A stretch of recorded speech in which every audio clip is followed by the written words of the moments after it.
dear students of class 8th. Welcome to today's English class.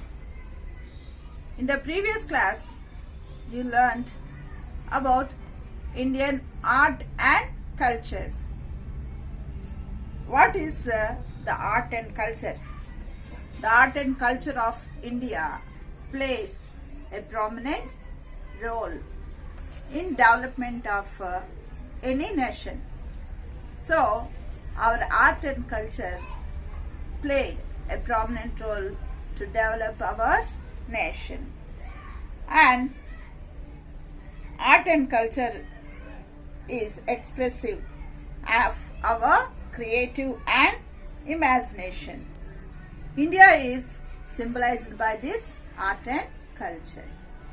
So, in the previous class, the story of I Cut from art and culture. The A reading is the story of art and culture was written by Dr. B. Syamasundari. So, in this lesson, description of an interesting classroom activity. One day, the period started.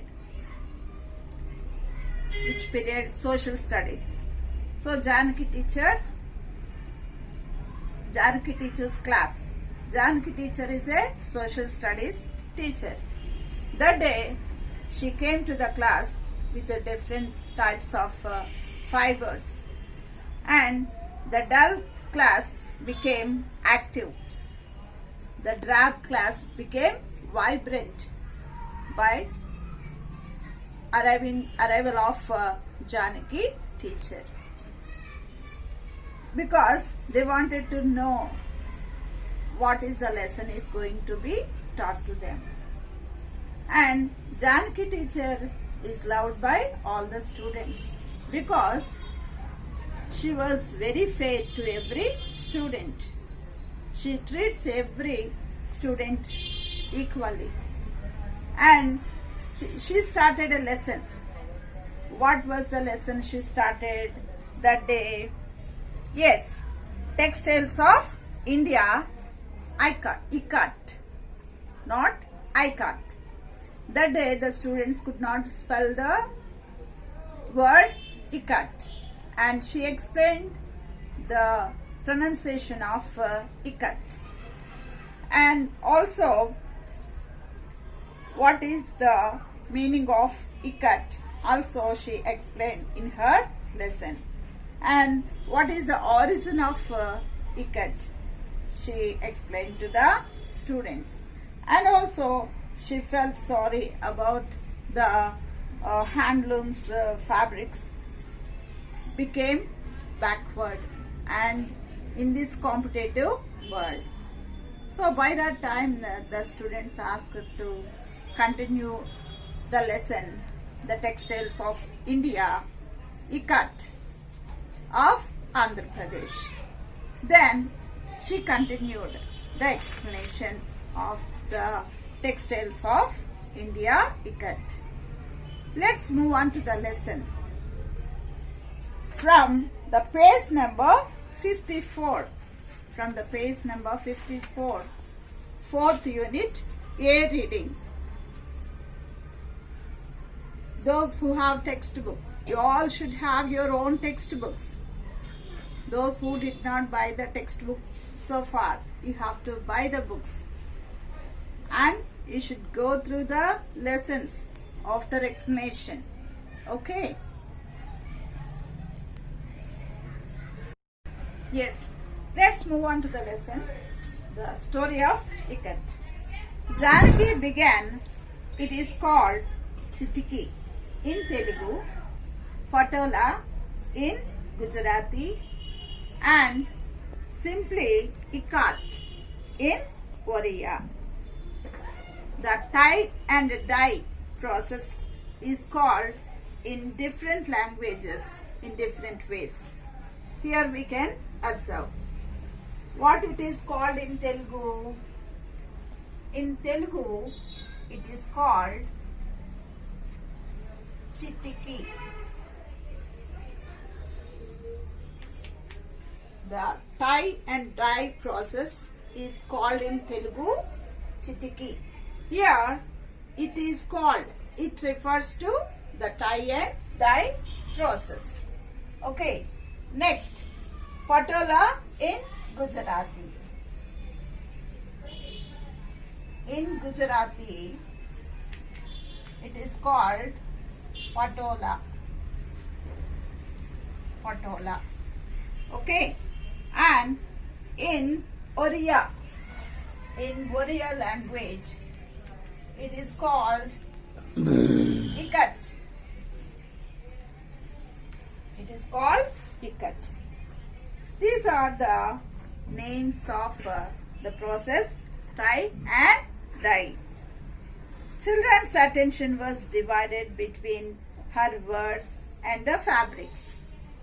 So mostly the children attract for colorful things.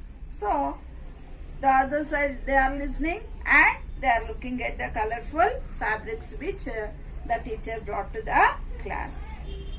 As she opened a silk patola saree from Patan, Gujarat. Here Janaki teacher brought a saree. The saree which is from Patan in Gujarat state. That saree was weaved in Gujarat state. So that saree attracted the attention of the students.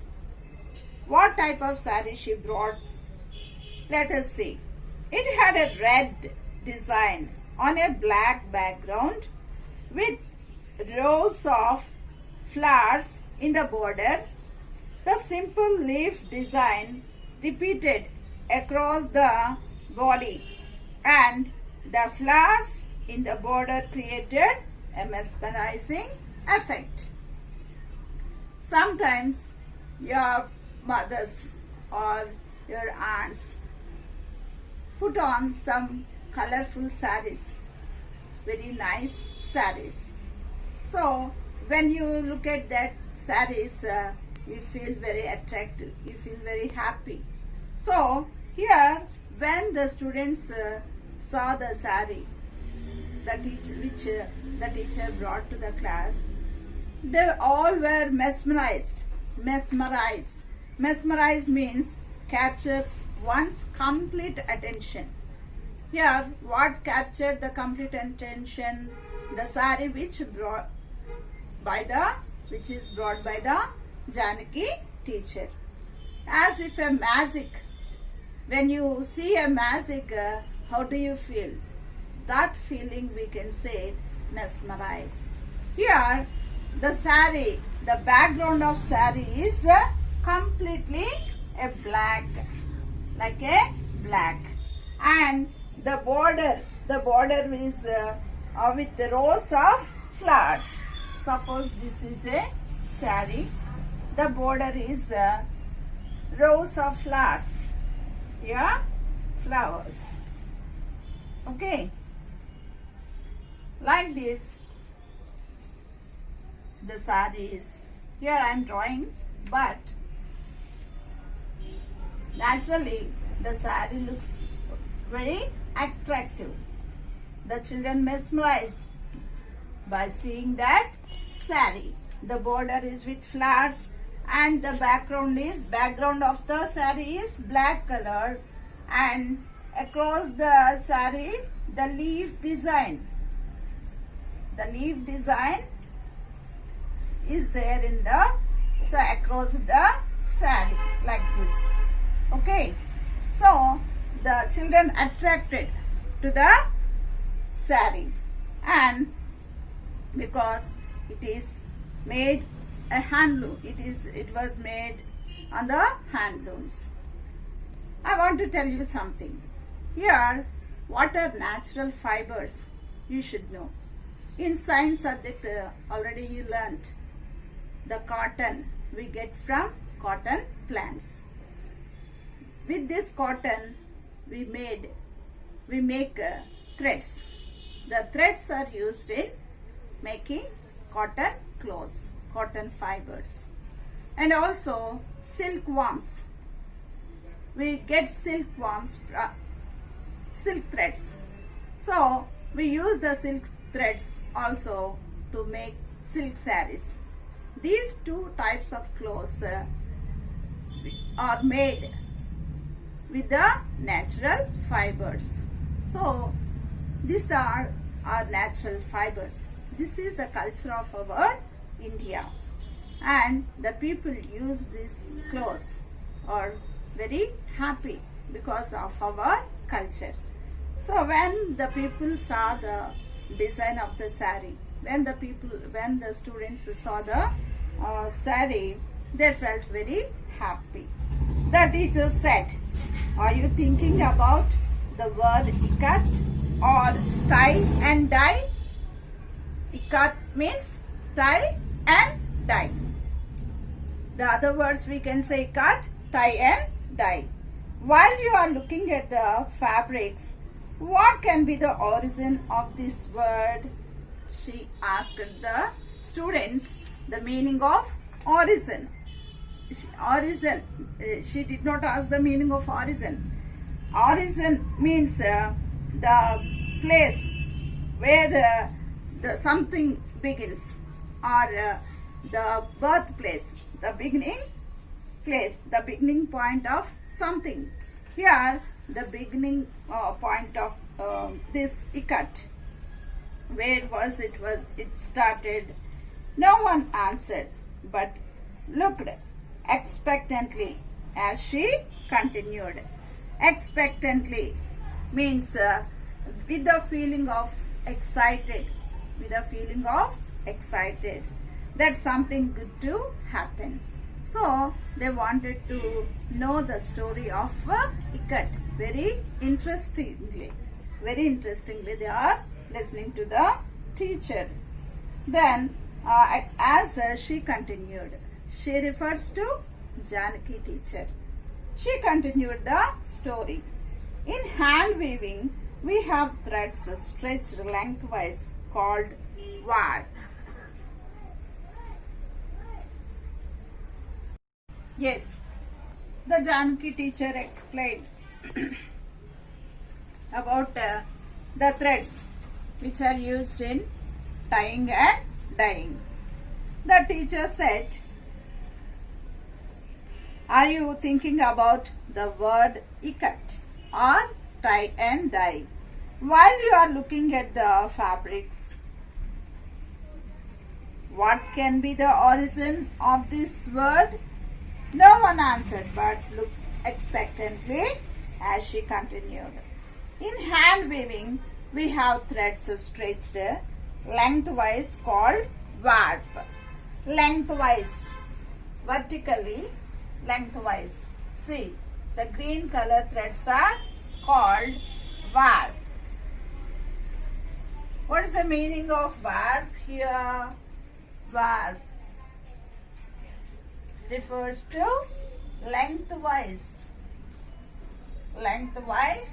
threads. Okay, you should remember this, children, while answering the questions for comprehension. This is very useful. So the lengthwise is threads stretched lengthwise called warp, and threads intersecting them widthwise called weft. Here the red color threads intersecting the lengthwise threads are called weft. Weft refers to widthwise threads.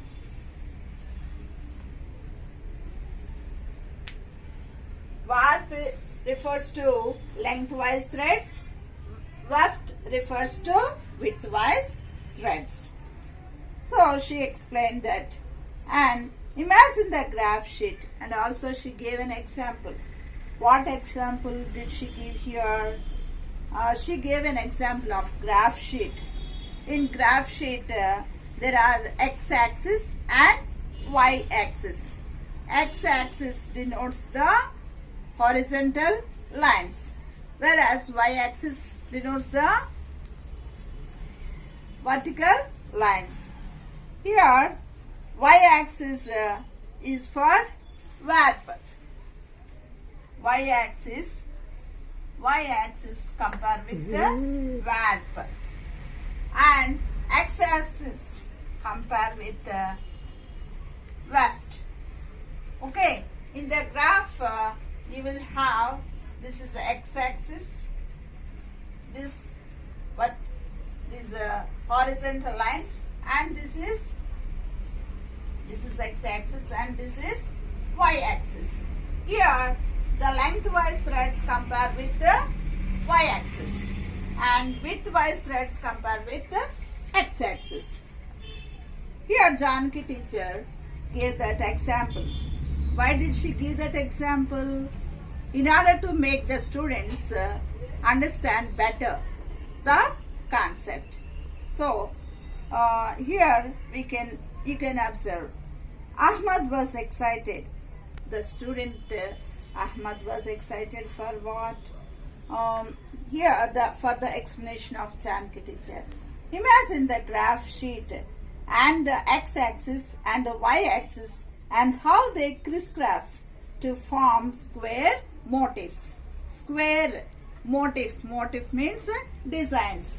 When they crisscross, we get the square motifs, square designs. And then the class was very thrilled as a new understanding came. So the method of teaching she used very interestingly. She is the best teacher, my point of view, because the best teacher inspires the students. So here Janaki teacher inspired the students with her good explanation, with her the best explanation. So the all children paying attention towards her explanation. Janaki said, who is Janaki? The social studies teacher. In ikat, the threads are carefully sorted. Carefully sorted. Sorted means arranged. Warp and weft. Divided into bundles. Divided separately. Warp threads separately and weft threads separately, and they tie them into bundles. Then tied with locally available waterproof materials. The warp threads tie and the weft threads also tied separately with waterproof materials. What are the waterproof materials used to tie these threads? Like plastic sheets. The waterproof materials are plastic sheets, rubber strips from car. The rubber strips we get from car tires and bicycle tires. So these tires, rubber strips are used to tie these threads. Then dropped into color. Here I will show you a picture how they tie. Here this black color is the material, the plastic, the waterproof material, either rubber strips from the bicycle tires or any plastic we can use. Like this they tie, and after tying then drop into colors. Which color they want, they put them, the threads are put in that color waters.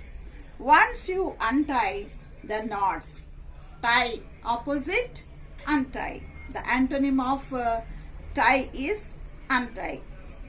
The knots. Once you untie the knots, once you open the knots of these threads, you can see white threads dotted with color at intervals. When they are tying the waterproof materials, the thread is in which color? White color. But after putting that thread in the water, color water, it became colorful. But where the thread is tied with the waterproof material, it doesn't get any color.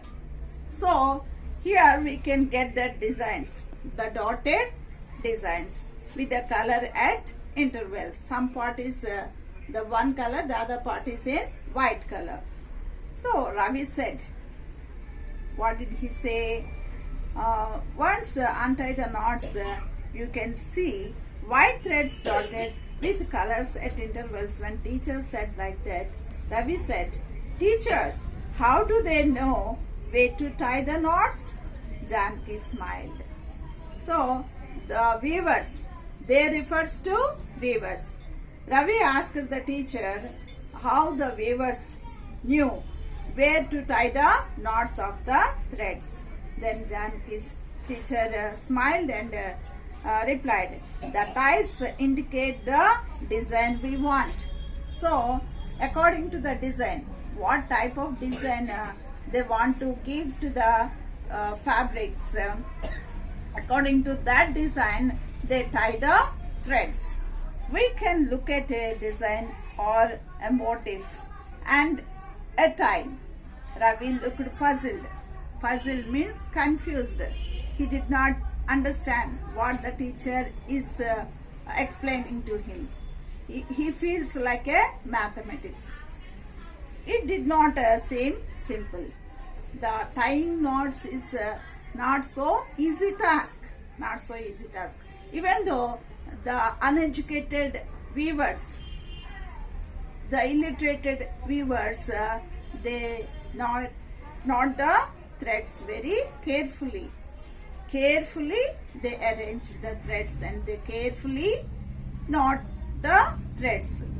See the care they take while they are doing the work. Whenever we do any work, we should do the work very carefully. Then finally we will get success of that work. Here the weavers, for example, weavers, though they are illiterated, uneducated, they do very difficult tasks in a easy way because of that their carefulness. Yes, Ravi said to the teacher, it is very difficult task. It did not seem very easy. Then Ravi, you are absolutely right. The teacher said to the student Ravi that he was absolutely right. What is absolutely right? The task is not so easy. The tying of threads is the task is not so easy. First you count the threads. How to do that process? What is the process of tying threads? First the person who is tying these threads have to count the threads. Then measure the distance. He has to measure the length of the threads. And after that, measure the distance. Then calculate when to repeat a pattern. This is the process of tying threads. Only then you can tie the knots. We can tie the knots. Teacher, it seems like difficult maths, Ramya said. Ramya said to the teacher, that was a difficult task like a maths. Correct. Weavers may not be formally educated but have complex calculations at their fingertips. Then the teacher agreed with Ramya. What is correct? That calculations is very difficult. So, weavers may not be formally educated. They don't have proper education, but they have complex calculations at their fingertips. They can do the calculation with fingers easily. The meaning of this phrase is they can do the calculations very easily. Like they don't take a pen and paper and they don't calculate the calculations. But with their mind, in their mind only, they calculate the calculations and they do the work. How do they get this easy task? Because of their carefulness, because of their practice. Practice makes man perfect. So, for everything we should do a careful practice. Then we will get perfectness. The remaining part of the lesson will be continued in the next class. Thank you.